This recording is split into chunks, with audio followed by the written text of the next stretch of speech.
bonjour, c'est Raph, nous sommes le 26 février 2022.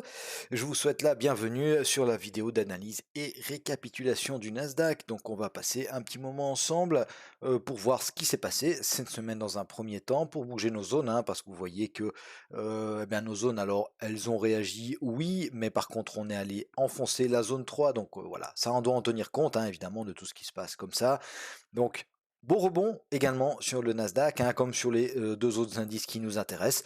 Beau rebond qui nous permet de casser les plus hauts. Donc voilà, c'est quand même, voilà, il y a pas mal d'éléments ici qui sont assez prometteurs, même si vous voyez qu'on avait bien rebondi ici, et puis on avait continué à baisser finalement, hein, on était venu faire un plus bas.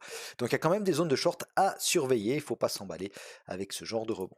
Ok, donc on a sur le Nasdaq, et ben, comme sur le Dow Jones, hein, regardez ici, on a ouvert là, hein, on a ouvert à peu près sur les 950, ok, et puis on clôture sur les 14 000, 14 200 quasiment. Donc semaine, pardon, positive, on n'aurait pas parié ça mercredi, hein. On n'aurait pas parié ça mercredi, parce que mercredi on était en pleine chute, même jeudi, hein, d'accord, on était ici. Alors on avait un signal, hein, bien sûr, on a un doji ici, bougie d'hésitation, cassure de la bougie, qui nous fait quoi? Qui nous fait une étoile du matin, etc., etc. Et on était sur une belle zone, hein, les 13 000, hein, d'accord, on n'a juste pas touché les 13 000. Donc, à voir pour la suite, mais voilà, belle semaine.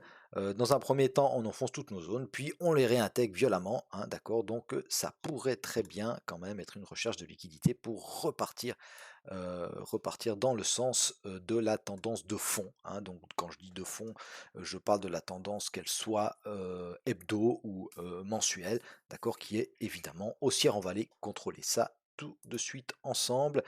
On lance un petit coup d'œil au mensuel, comme on est bientôt à la fin du mois, et puis qu'on s'entendra pas jusqu'à la fin du mois. Donc voilà, d'accord, on avait dit, on avait cassé ce canal haussier ici par le bas, hein, d'accord, ça c'était déjà fin janvier, et puis hop, on a confirmé cette bougie-là. Malgré tout, on voit qu'il y a quand même des envies acheteuses, hein, il y a quand même des envies acheteuses. euh, précédent haut ici, hein, d'accord, ok, cette zone-là. D'accord? On voit clairement, hein, ici, il y en avait un arrêt de la tendance. On vient rechercher cette zone, juste pas les 13 000 pour repartir à la hausse. Alors, est-ce que ça va faire comme ça? Est-ce que vraiment on va recasser les plus historiques, et etc., etc., qu'il y a eu des prises de bénéfices? Alors, il y a eu un manque de confiance évident au début de l'année dans la tech, hein, inflation, tout ça, on va pas revenir là-dessus. Mais est-ce que c'est terminé, et est-ce qu'on va repartir dans le bon sens, entre guillemets? On verra tout ça la semaine prochaine, hein. Mais c'est une bougie quand même qui est encourageante, parce qu'elle vient chercher des gros niveaux, et puis elle réintègre rapidement le bas du mois dernier. Donc on n'a pas fait de plus bas ce mois-ci. Enfin, on verra, hein, on verra. Il nous reste un jour quand même de cotation avant le mois de mars, donc on verra si lundi ça sera pas full baissier, et puis qu'on va finalement clôturer en dessous de cette mèche. Ça m'étonne, hein, ça m'étonne. On verra ça lundi à minuit. Alors ensuite, au niveau de l'hebdo, elle est belle cette bougie aussi, hein. D'accord? Elle est belle. On avait ces précédents hauts ici. Alors certes, on les a enfoncés, hein. Certes, on est venu chercher des liquidités, mais vous voyez que ces mèches ici, elles ont retenu les prix. On avait quand même, hein, on avait quand même une jolie petite zone ici, d'accord? Ok. Zone de support, pourquoi? Eh bien, parce que c'est une zone d'acheteurs, d'accord? Les gens ont acheté ici, et ça nous a permis de casser ces plus hauts là, d'accord? Alors, elle a fonctionné une fois, elle a fonctionné deux fois, et là, elle rebondit une troisième fois. Ok? On va supprimer ça, et puis on va aller voir. Rien tellement de plus à dire, hein, sur ce graphe-là, si ce n'est que voilà, on a une belle bougie verte, un beau pin bar qui nous permet de sauver des jolis niveaux, donc c'est top. Voilà. Alors, journalier, jeudi, vendredi, hein, très haussier. Alors, c'est moins impressionnant que sur le Dow Jones, mais on a quand même eu un tout beau rebond, hein, un tout beau rebond. Rappelez-vous, on avait tracé cette zone ici, bah, c'est notre zone 3, hein, d'accord? Donc, vous voyez que la zone ici, au niveau des clôtures et des ouvertures, clairement, c'est la zone là qui réagit, hein. C'est clairement cette zone qui réagit. C'est pas pour dire que j'ai raison, hein, parce que clairement, on l'a enfoncé, et puis on voit bien en 4 heures qu'on a fait un gros excès sous la zone, hein. Mais c'est la zone ici, d'accord? C'est cette zone ici, et c'est même celle-ci, hein, plus précisément, hop, d'accord? Celle-ci, alors évidemment, on l'a sauvée, mais celle qui a vraiment fait réagir les prix et qui a vraiment permis aux acteurs haussiers, disons, aux acheteurs de rentrer dans cette bougie-là, eh bien, c'est cette zone ici. D'accord? Donc, c'est le bas de ce mouvement qui nous a permis de casser ces hauts-là. Ok, c'est toujours intéressant d'aller voir, même si on n'a pas eu le mouvement, hein, moi ça c'est un mouvement que j'ai pas eu, sur aucun des indices d'ailleurs, mais c'est toujours intéressant d'aller voir sur quelle zone et où ça réagit, pourquoi ça réagit. D'accord? Donc en 4 heures, d'une fois qu'on a des clôtures en dessous de la zone qu'on avait mise comme ça nous, ok, il faut s'intéresser à la zone en dessous. Et la zone en dessous, si on se met en journalier, elle est clairement ici, hein.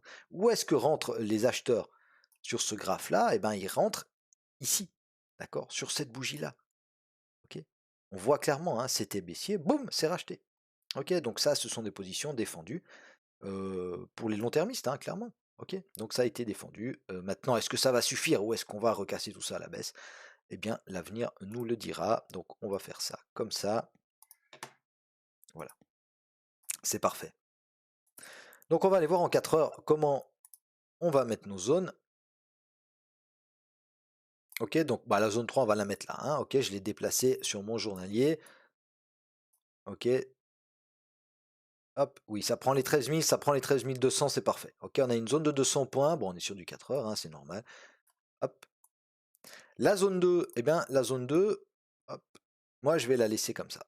Et je vais la laisser comme ça parce que maintenant qu'on a cassé ces plus hauts-là, on pourrait venir, vous voyez qu'ici, d'accord, on a fait un petit range, hein, ok, on a rangé un petit peu, on a une bougie mère, clairement, avec une, deux, trois, quatre bougies filles, même si on a fait une tentative et on a réintégré, hein, c'est quand même une inside bar, ça, d'accord, et puis on l'a cassé, donc on pourrait, pourquoi pas, venir retester cette bougie mère ici, hop, si on met le haut de la bougie mère 4 heures, il est là, il est à 983, d'accord, donc 14 000, hein, ok?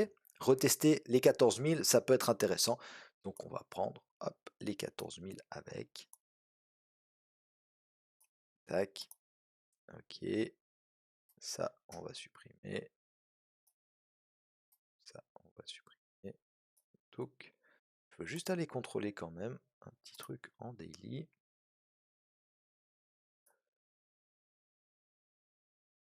Ok, on l'a pas réintégré. Je voulais regarder si cette bougie mère daily ici, on a fait quand même une clôture daily en dessous et on l'a réintégré ensuite, hein. Ok, donc on va enlever ce niveau-là.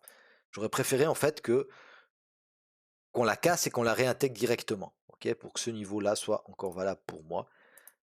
Mais comme c'est plus le cas, on peut supprimer ça.